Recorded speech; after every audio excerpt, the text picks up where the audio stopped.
Assalamualaikum warahmatullahi wabarakatuh. Alhamdulillah, puji dan syukur senantiasa kita panjatkan kepada Allah Subhanahu wa Ta'ala.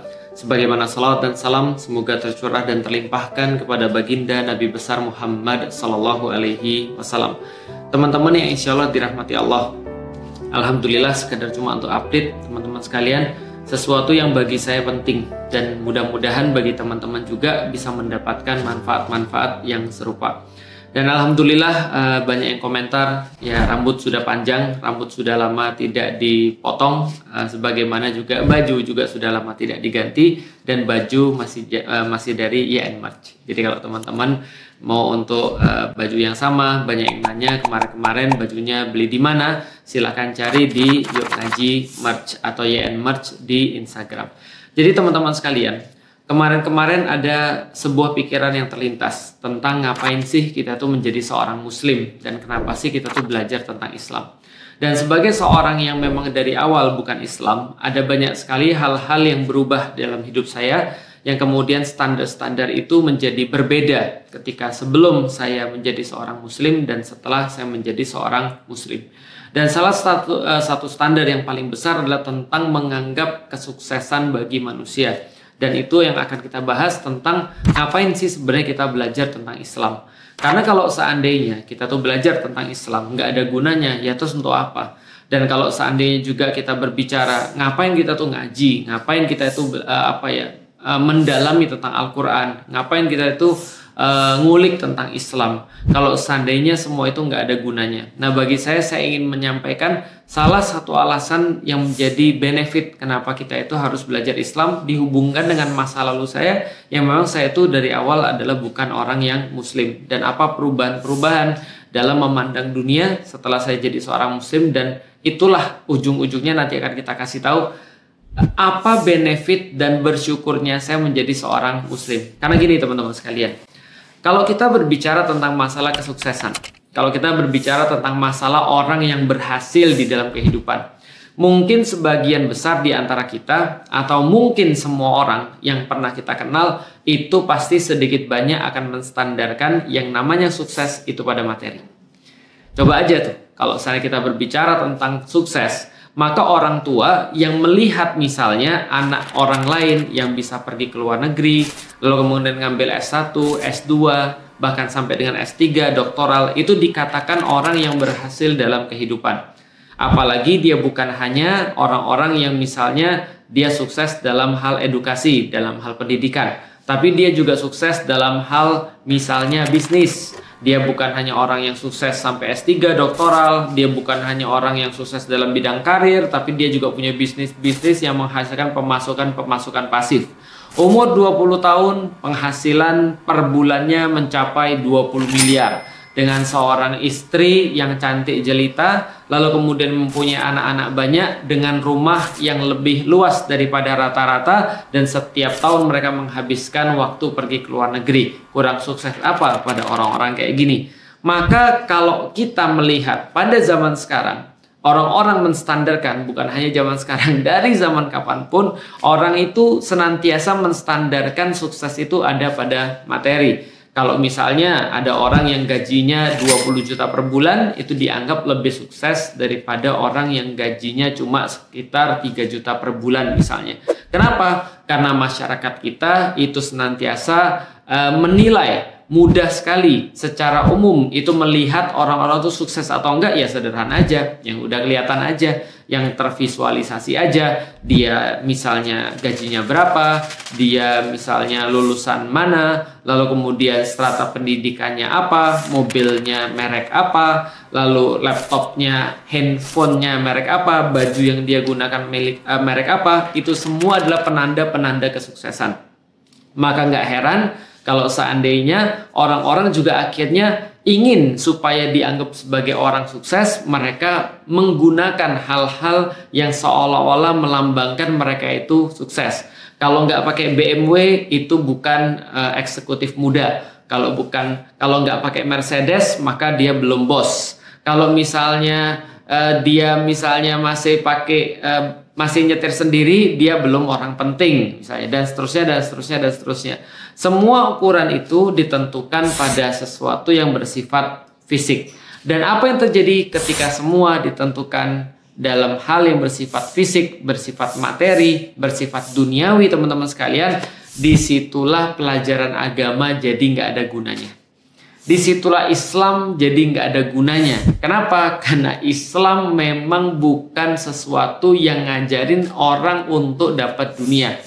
Maka kalau kita lihat pada zaman sekarang, orang-orang kadang-kadang bertanya, lu ngapain masuk dalam misalnya jurusan agama, jurusan usul misalnya, jurusan fikih misalnya, jurusan syariat misalnya. Lu ngapain belajar agama? Lu mau jadi ustadz. Dalam pikiran mereka, ustadz itu bisa cari uang dari mana? Maka orang-orang yang zaman sekarang yang misalnya jurusannya bergengsi pasti dihubungkan dengan segala sesuatu yang bersifat materi. Apa misalnya? Zaman sekarang programming. Kalau zaman saya dulu komputer, zaman dulu lagi misalnya bisnis, atau misalnya apalagi akuntansi karena dia akan megang duit banyak, perpajakan karena dia urusan dengan pajak negara, atau perminyakan, ataupun teknologi informasi, ataupun apalagi hukum gitu kan ya, dan segala macam. Nah itu yang akhirnya orang-orang bilang, lu belajar tuh belajar yang benar. Dalam arti belajar yang benar tuh apa? Supaya kamu nanti bisa dapat materi, supaya kamu bisa dapat uang. Lah kamu ngapain belajar agama? Kayak di kampus saya tuh, kalau misalnya orang-orang nanya ekstrakurikulernya apa? Ekstrakurikulernya bisnis, wah keren. Ekstrakurikulernya apa? Ekstrakurikulernya sains atau meneliti, keren. Kenapa? Karena dianggap bahwa semua itu adalah berhubungan dengan masa depan yang mereka inginkan, yaitu adalah materi. Kesuksesan manusia adalah materi. Tapi ketika ditanya ekstrakurikulernya apa? Agama. Lu mau nyari duit dari mana dengan agama? Balai pelatihan kerja, itu kan ya, untuk misalnya kehidupan. Supaya kehidupan kita lebih baik, maka balai latihan kerja. Apa belajarnya? Belajarnya misalnya memasak, belajar misalnya menjahit, belajar misalnya apa lagi. Tapi ada nggak di situ belajar agama? Tidak, tentu saja. Kenapa? Karena agama itu tidak ada urusannya dengan uang. Karena itulah ketika orang-orang menjadikan materi sebagai standar kesuksesan, sebagai standar keberhasilan bagi mereka, disitulah agama menjadi irrelevant, menjadi sesuatu yang tidak penting, menjadi sesuatu yang orang tuh aneh. Ngapain lu belajar agama? Lu mau kerjanya apa? Itu maksudnya. Nah, tapi teman-teman sekalian, lucunya, kalau kita melihat negara-negara yang paling materialis, tentu saja ya kita pasti akan melihat negara barat dong. Kita akan melihat Amerika, kita akan melihat Eropa, ataupun negara-negara yang memang mereka ya cuma ujung-ujungnya cuma materi aja. Dan yang menarik adalah ternyata ketika kita lihat the biggest concern of their life gitu kan ya, apa yang menjadi hal yang paling penting di dalam kehidupan mereka, yang mereka cari setelah mereka punya segala-galanya itu, setelah mereka jadi punya uang, mereka punya kedudukan, mereka punya strata, pendidikan dan segala macam, ternyata yang mereka cari lucunya adalah kebahagiaan.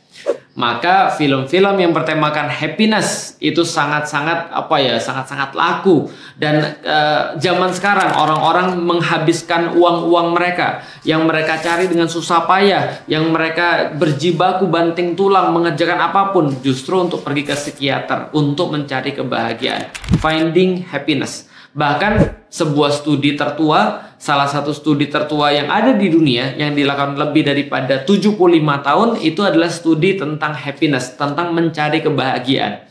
Pertanyaannya adalah, kita sepakati dulu, kebahagiaan ini bentuk fisik atau bentuk non fisik? Sepakati dulu. Kalau misalnya teman-teman bilang kebahagiaan itu bentuk fisik, ya kayak gimana? Belinya di mana? Bentuknya apa? Warnanya apa? Bukan. Berarti kita sudah sepakat harusnya bahwasanya kebahagiaan itu adalah bentuk non fisik. Benar nggak? Bahagia itu bisa kita rasa. Bahagia itu kita tahu ada. Kita pernah mungkin merasakan. Ada yang menganggapnya tenang, ada yang menganggapnya senang, ada yang menganggapnya perasaan yang tidak bisa dilukiskan. Tapi yang jelas ini adalah bukan barang fisik. Sama seperti cinta. Cinta itu bukan barang fisik. Kalau barang fisik mah enak. Kalau cinta barang fisik, ada orang nggak cinta sama kita, ya kita belilah cintanya kan. Kalau dia adalah barang fisik. Tapi kan cinta kan bukan barang fisik. Artinya sama seperti bahagia, bahagia itu bukan barang fisik. Itu fakta yang sangat menyedihkan. Itu fakta yang sangat membuat kita tuh merasa lucu. Kenapa? Orang-orang Barat, orang-orang yang nggak bertuhan, orang-orang yang mereka itu tertipu dengan kehidupan. Mereka menghabiskan hidup mereka itu mencari segala sesuatu, menyiapkan diri mereka untuk mendapatkan materi, untuk mendapatkan perkara-perkara fisik seumur hidup mereka. Mereka cari itu, mereka nyiapin diri mereka untuk itu. Mulai dari SD, mereka pastikan agar anak-anak mereka mendapatkan nilai terbaik untuk supaya mereka bisa bahagia dalam tanda kutip, agar mereka bisa punya uang banyak, agar mereka bisa pergi ke luar negeri, agar bisa punya mobil bagus, agar bisa punya rumah luas. Pokoknya materinya bagus. Pokoknya kamu jangan sampai ranking di bawah 10. Kamu les ini, kamu les itu, kamu harus begini, kamu harus begitu. Kalau misalnya dapat jelek, dimarahin segala macam. SD, SMP, SMA, dipush terus, S1, S2, S3 supaya kamu nanti hidupmu bagus. Apa itu materi? Seumur hidup mereka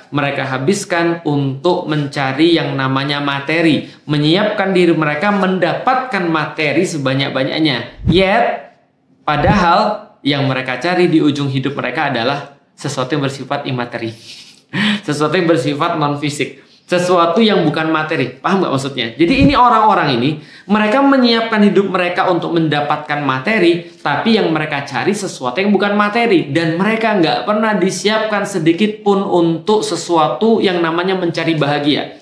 Ibaratnya ada orang-orang yang mereka tuh disiapkan untuk nyari segala sesuatu yang ada di daratan. Mereka disiapkan baju di daratan, mobil, dan segala macam. Ternyata yang mereka cari di bawah laut, kira-kira gitulah. Artinya mereka nggak siap untuk itu. Maka kita bisa lihat sekarang orang-orang barat, ya mereka siap untuk mendapatkan materi dan mereka dapat. Tapi mereka tidak siap untuk mendapatkan apa yang mereka cari sesungguhnya, yaitu adalah kebahagiaan. Karena bahagia itu bentuk imateri. Bahagia itu bentuk non-fisik. Bahagia itu bukan sesuatu yang bisa dipegang. Karena itulah, itu sebenarnya yang diajarin oleh Islam.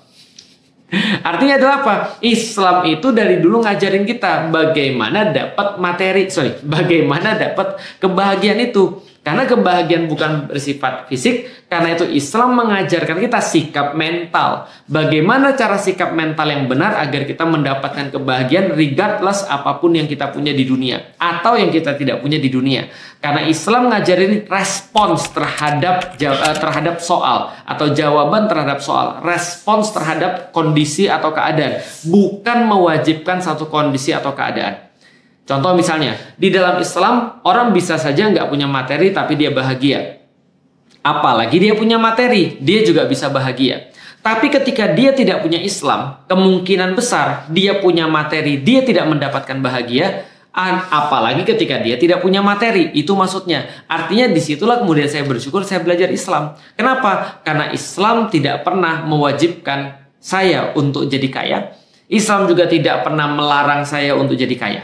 Islam juga tidak menyuruh saya untuk jadi miskin. Islam juga tidak pernah melarang saya untuk jadi miskin. Karena miskin dan kaya itu tidak ada korelasinya dengan kebahagiaan. Karena kebahagiaan bukan materi yang bisa diukur dengan kaya dan miskin. Kaya dan miskin itu kan ukuran materi. Sedangkan kebahagiaan itu bukan materi. Maka kebahagiaan diajarkan di dalam Islam itu bisa kamu dapat walaupun kamu kaya. Bisa jadi kamu dapat juga kalau kamu miskin. Karena kaya dan miskin bukan urusan. Urusannya adalah bagaimana respon saya terhadap keadaan-keadaan saya yang pada saat itu terjadi pada saya. Itu yang Islam ajarkan pada saya. Karena itulah zaman sekarang kita lihat. Kalau kita bertanya, apa sih keuntungan kita untuk mempelajari Islam? Lihat coba peradaban-peradaban barat. Mereka menyiapkan diri mereka, mendapatkan materi-materi yang mereka cari, dan mereka dapatkan. Untuk ujung-ujungnya mereka dirusak pada perkara-perkara yang bersifat imateri. Pada perkara-perkara yang bersifat non-fisik. Mereka bahkan tidak bisa lagi untuk mendefinisikan hidup mereka itu untuk apa. Bahkan tidak hanya mendefinisikan hidup mereka untuk apa. Jangankan mendefinisikan hidup mereka untuk apa. Mereka mendefinisikan diri mereka sendiri aja mereka bingung. Ada yang berkata, saya cowok terjebak dalam tubuh cewek lah. Ada yang berkata saya cewek terjebak dalam tubuh cowok lah. Ada yang berkata bahwa saya harusnya tangannya cuma satu, tapi kok punya dua. Akhirnya dia potong tangannya satu. Ada yang bilang bahwa harusnya kakinya nggak punya jari, maka dia ambil jari-jari dari kakinya. Ada yang bahkan yang terakhir-terakhir yang mengatakan bahwa saya itu seharusnya bukan manusia, tapi seharusnya adalah anjing. Maka dia merubah dirinya menjadi anjing. Ini adalah kemudian kristis orang tadi. Kenapa? Karena mereka cuma menyiapkan dalam perkara-perkara fisik. Sementara mereka tidak pernah berlatih apapun dalam perkara-perkara non-fisik. Bagaimana menyikapinya, Bukan berarti saya bilang bahwa ketika Anda menjadi seorang muslim, Anda cukup belajar tentang Islam, lantas Anda tidak perlu belajar tentang dunia. Anda belajar tentang dunia untuk mendapatkan kepuasan-kepuasan fisik. Silahkan, Islam tidak pernah melarang.